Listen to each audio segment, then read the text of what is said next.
Olá, irmãos, graça e paz. Sabe o que você foi chamado? Você foi chamado para ser luz no meio das trevas.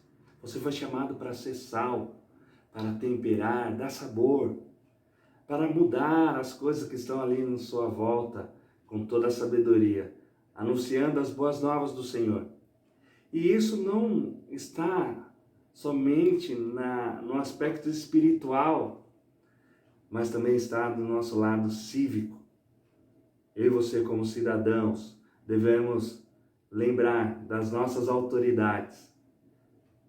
Devemos orar pelas nossas autoridades. Olha só que Paulo, o apóstolo Paulo, fala lá em Romanos, capítulo 13, verso 1. Todos devem sujeitar-se às autoridades governamentais, pois não há autoridade que não venha de Deus. As autoridades que existem foram por ele estabelecidas. É interessante porque Deus não simplesmente nos chamou para ser seres espirituais, para nós lermos a Bíblia e entendermos conceitos espirituais, mas chamou também para termos uma vida vivencial, prática, que interage com todas as nossas áreas de influência.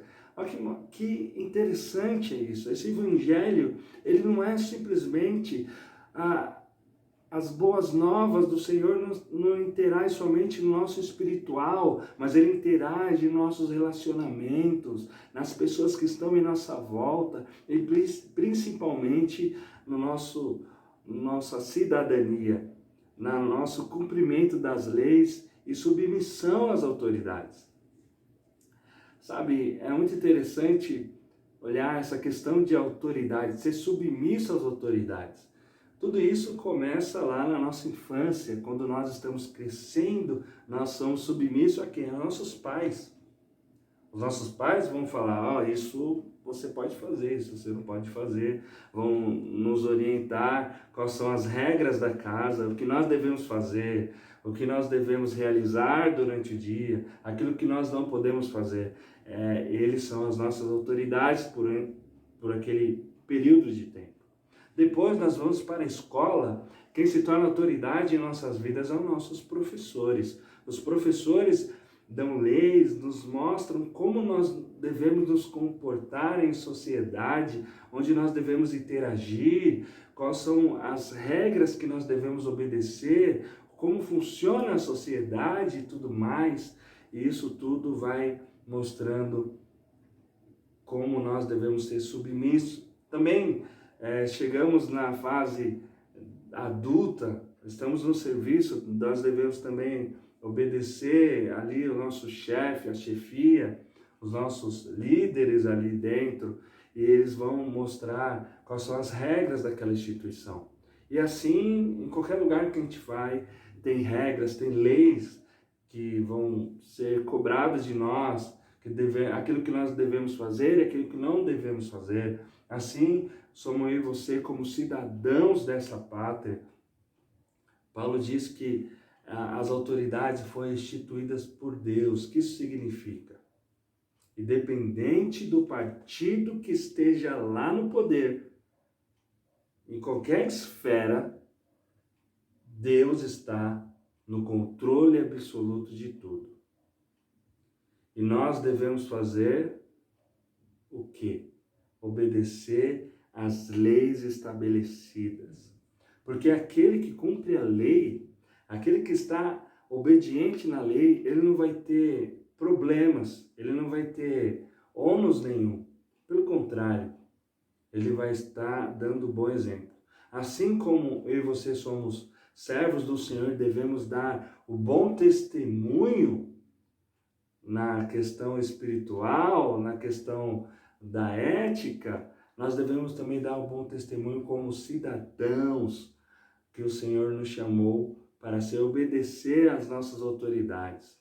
E existem alguns passos que nós devemos levar em consideração. E o primeiro deles, o mais importante de todos, é a oração. A oração, como diz o nosso pastor, muda o rumo das coisas. A oração intencional, não é aquela oração que nós lembramos corriqueiramente, ou uma vez ou outra. Não, a oração intencional. Eu vou orar. Eu vou orar pelo meu país. Eu vou orar pelos estados. Eu vou orar pelo meu estado. Eu vou lá orar pelos governantes. Eu vou lá orar pelos políticos, para que Deus dê direcionamento a eles.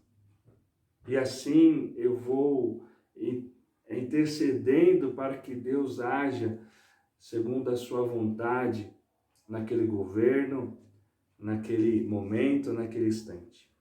Meus irmãos, a oração é a base da nossa fé. A oração é a nossa arma poderosa como cidadãos, como servos do Senhor.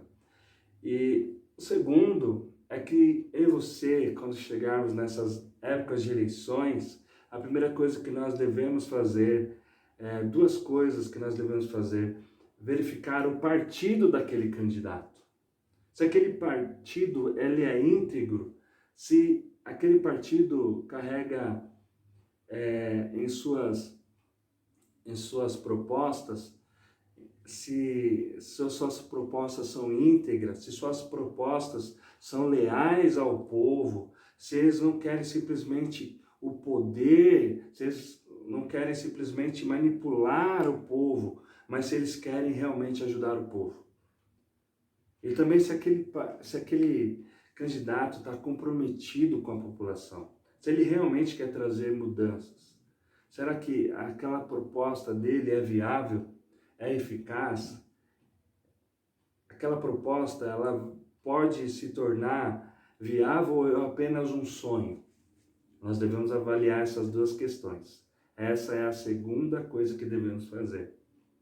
A terceira coisa que nós devemos fazer é acompanhar esse candidato que vai assumir esse cargo público, esse cargo de prefeito, de governador, de presidente da República. Nós vamos acompanhar a sua evolução em seu mandato.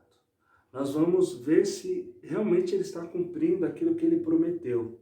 E se ele não estiver cumprindo aquilo que prometeu, nós devemos procurar meios de mostrar: olha, isso não está correto. Você vai anotando, vai mostrando também para aqueles que estão em sua volta, principalmente aqueles que estão na sua casa: olha, esse governador não está cumprindo aquilo que ele prometeu. Olha, esse prefeito não está cumprindo aquilo que ele prometeu.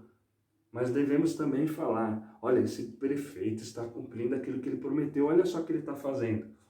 Ele falou antes da sua candidatura, na sua campanha, que ele ia fazer isso e agora ele está fazendo. Nós devemos acompanhar essa evolução. Devemos ver se realmente esse candidato está cumprindo o seu papel. E depois, na próxima eleição, se ele não cumpriu o seu papel, o nosso papel volta para a etapa 1, que é olhar outros candidatos, pesquisar. E lembrando que a oração, ela muda o rumo das coisas, irmãos. Devemos orar, devemos interceder, porque nós estamos não somente numa guerra contra o coronavírus, mas estamos numa guerra política, econômica, e que isso não vai terminar tão cedo, mas o nosso papel, ele tem que ser feito como luz e como sal da terra.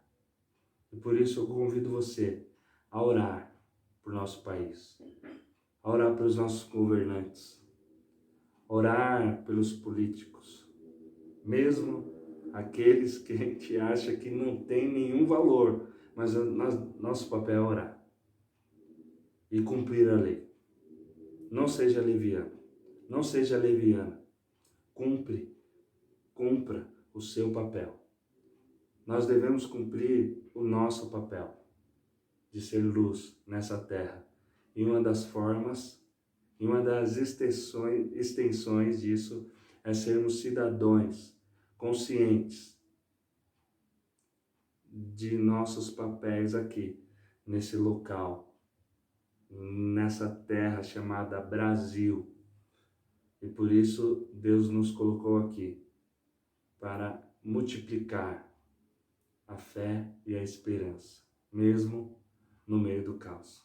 Então, meu amado irmão, minha amada irmã, continue tendo a esperança no Senhor, porque ela não falha, ela não tarda, ela sempre está lá. O Senhor está conosco, o Senhor está nos orientando, o Senhor está mostrando, olha, não tenha medo, eu estou com você. E principalmente agora, como cidadãos, vamos continuar glorificando ao Senhor. É isso que Deus nos chama para ser exemplos em todas as esferas de nosso relacionamento, seja comercial, seja profissional, seja familiar, seja qual for. Deus deseja que nós sejamos luz e sal. Luz para mostrar a retidão, a esperança, e sal para mostrar o sabor da nova vida em Cristo. E esse desafio é para todos nós, irmãos, todos os dias. Não apenas uma vez, mas todos os dias. Que Deus te abençoe e que Deus te guarde. E domingo vamos estar juntos, louvando ao Senhor. Não esqueça de dar seu nome na nossa secretaria, para que nós possamos nos planejar e receber a todos. Que Deus te abençoe e um forte abraço. Sensação que eu tenho quando eu vejo um paciente recuperado é de felicidade, é de gratidão, é de saber que nós fizemos o nosso trabalho. Essa atenção desde o início foi primordial para que a gente pudesse tranquilizar de certa forma, porque sabíamos que seria bem atendido. A minha saída do hospital, a minha cura da Covid foi uma vitória em conjunto. A área médica e a vontade de vir para casa. As entregas do governo federal na região Centro-Oeste não param. Também foram repassados mais de 4,9 bilhões de reais para ajudar os estados e municípios a preservarem a vida de quem mora aqui. O cuidado do governo federal com o Centro-Oeste continua. Acompanhe o que já foi enviado ao seu estado em saude.gov.br. Ministério da Saúde, Governo Federal.